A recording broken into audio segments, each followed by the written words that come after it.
Hi everyone, welcome back to my channel. It is Thursday and I am so excited for the weekend because yeah, I'm just ready to kind of cuddle up on the couch and watch a movie and go out to dinner and just kind of like do those nice things. I'm having a pretty good day. I woke up and I felt the best I've felt in the 3 months. Definitely not completely back to normal, but a lot better. I woke up and I was, my husband had to get up at 5. I woke up, he left, and then I took my daughter to school. Came back, laid down, and then took my son to school. So I feel like I'm doing okay today.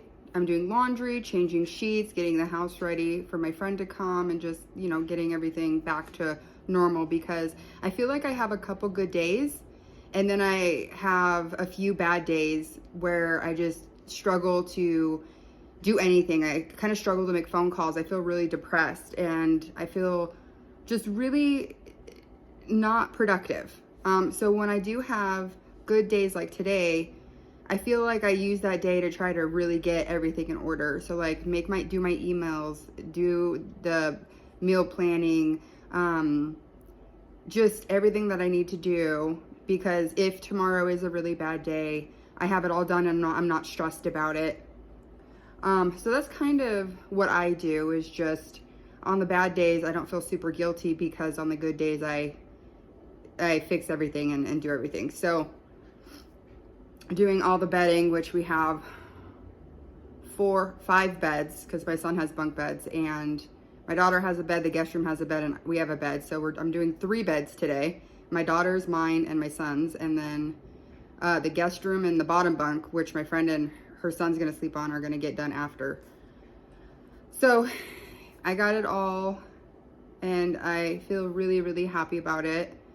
So yeah, it's good. I can rest, and I don't feel all of those things right now, and it's amazing. I do know to not get so hooked on it to where if I wake up tomorrow, I don't feel like I spiral. At first I was like, oh my God, why do I feel so bad? I felt pretty decent yesterday. Why do I feel so bad today? And I've come to learn that you will have good days, but you'll have bad days, and it'll kind of fluctuate. So if I wake up tomorrow and it's bad, I don't freak out. I just know that that's kind of, it comes with it. And it took me months to be okay with that and not feel like I spiral for a couple of days because I just feel absolutely terrible. Or it's, you do a lot, like I'm doing a lot today, and then maybe your body is just like all over the place. But I kind of feel like the movement, the exercise of cleaning, because I have to clean my daughter's bathroom, because the guest room is attached to the bathroom. My daughter uses that bathroom because her bedroom is like right by it. So she has to walk through the bedroom and into the bathroom, and then my son's bathroom is right next to his room. So if we get guests, she has to move into my son's bathroom, and then I clean her bathroom because it's attached to the guest room. So I had to clean that, and usually she does, but she's at school, and then she's going with a friend and all that stuff. So, so just getting all of that done.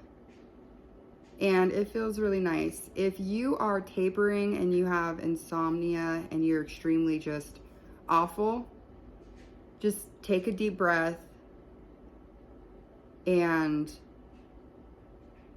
you know, I know a lot of people are against it, the Gabapentin. I know a lot of people are against it, and I'm not advocating for it at all.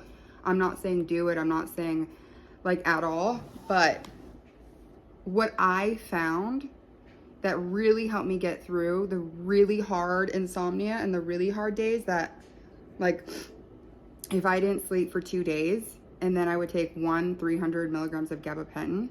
Again, I'm not advocating for it, and I'm not telling you to do it. I'm not a doctor. It's just something I found helpful. I took like 3 milligram of Gabapentin, and it helped me sleep. It helped my body aches, because it's like a pain pill too. Like neurological pain. So it helped with the pain, it helped with the sleep. I mean, if I stayed up for a couple of days, I would take one, and not only would I sleep, but I would sleep comfortably, where I wasn't in pain and I wasn't twitchy, you know, doing the body jerks and the tremors. Like it calmed all of that down, and I would get some really good relief. And then I absolutely wouldn't take it until I really, really struggled. And that's kind of what I've done. I mean, I only had a 14-day prescription, and I filled it at the beginning of March, and I still have half of it. So I only take it if I'm absolutely feel like I'm so depressed and I have no motivation and I can't get up and do what I have to do tomorrow. That sort of stuff, because I can't stay in bed. Like, I have kids. I have a husband, and he has to work. I have to take them to school, pick them up, soccer. Like, I have to do those things. So that's kind of what's helped me. Please don't come at me and say, I can't believe you're talking about gabapentin. You shouldn't take that. You know, it's so terrible. Like, I get it. But at the same time, going through this, I can't lay in bed. I physically, throughout this whole thing, I have not been able to lay in bed one day. I've had to get up in some sort of capacity and make calls, or I do something. And that's because a lot of people do have work from home, or work, or kids, or parents, or they have something. If you can rest and you can take time off and you can stay in bed and you can like focus on yourself, that is amazing too. I would have absolutely loved being able to stay in bed for a week through the really, really difficult times. But I wasn't able to. So I went to the hospital on a psych ward because I was pretty emotional, had a really hard time physically, mentally, and I was given the gabapentin. Like I said, I'm very careful when I take it. I only take it if I'm absolutely crawling out of my skin, can't deal with it another minute, haven't slept, just can't function.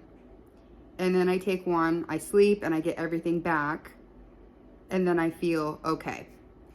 And, you know, people who do get addicted to it, like I take it once every 2 weeks. I've taken it once every month, you know, like barely ever now. But it was a lifeline. It really helped me when I felt like I was going to reach for the benzo. I have 4 pills of the Valium left, and I kept it just because if I have it there, it feels safe. Not that I'm going to take it, but it feels safe. If I were to flush it down the toilet and know it's not there, that's when I would really struggle. And I know everybody's so different. Some people have to flush it. Having that there, for some reason, it just makes me feel okay. I'm gonna flush it now that I'm over the hard stuff. Like, I'm gonna flush it probably today because I don't need that anymore. But having the gabapentin there really did make it to where I didn't have to get back on benzos. And because I only took it once in a blue moon, I wasn't worried about getting addicted to it. I wasn't worried about, I do understand that it does knock your GABA, like, and you're trying to heal that. I get that. But in that moment, I feel like the benefits with it were so much better than not taking it and then falling into a really bad place, going to the psych ward or doing something dumb because I am so depressed. So it was just kind of like the lesser of two evils for me. That's just what I did. And I feel like now that I'm through the worst, I'm going to flush my Valium and I don't need to take the gabapentin anymore. If I need to take it like once a month, okay. But all in all, I just thought I would share what's really helped me, because I know that there are people out there that are like, I am in this right here. I don't have any windows. I'm in a wave constantly. I can't sleep. I can't eat. I can't. And then, you know, if you're like me, you're afraid of the reinstating the medication. And by reinstating the medication, you're worried about what will happen. Because one of the reasons that I never did go back on, because it was hell at certain times. But one of the reasons, because I was worried about if you reinstate, it could make things so much worse. And so the doctor gave me the gabapentin, and I knew I didn't have to go back on that, which was, it's just, for me, the gabapentin helped tremendously, not get back on benzos and be able to survive this.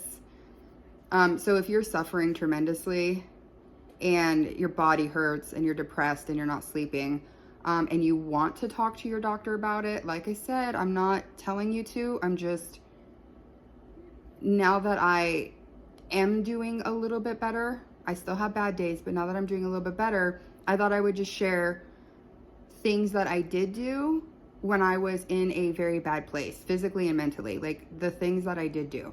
I did the black seed oil, the amino acids, the vitamin D, the cherry juice, baths, lavender, just all of that stuff. And yeah, so that's kind of how I got through it. And I feel relieved because I'm not hooked on anything, but I was able to be a wife and a mom and get through it with the help of certain things. It's not ideal, but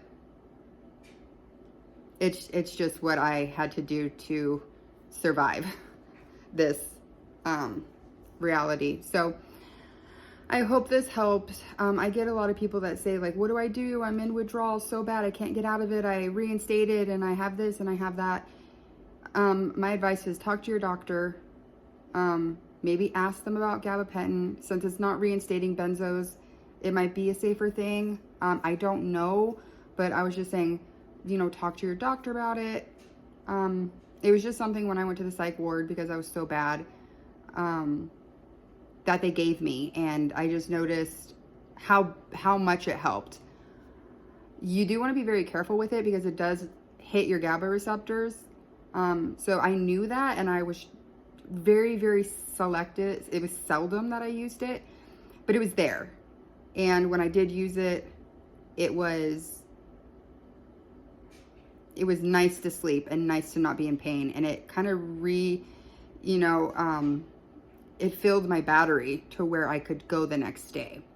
So that's kind of my story on what helped me, because I am getting a lot of comments of, what do I do? I'm stuck. And I know that if you have something to help you pull you out of it a little bit, you could breathe, but when you're stuck in it constantly, it's too much. So thought I would share what I did. It's just what I did. Please don't come at me if you disagree. I'm not telling you to get on it at all, but there are people that are desperate, and that's what I did, and it really did help. So I don't take it anymore, but it got me where I am. So all right, guys, I will see you for my live tomorrow at 12 Pacific time. I'll see you tomorrow. Bye.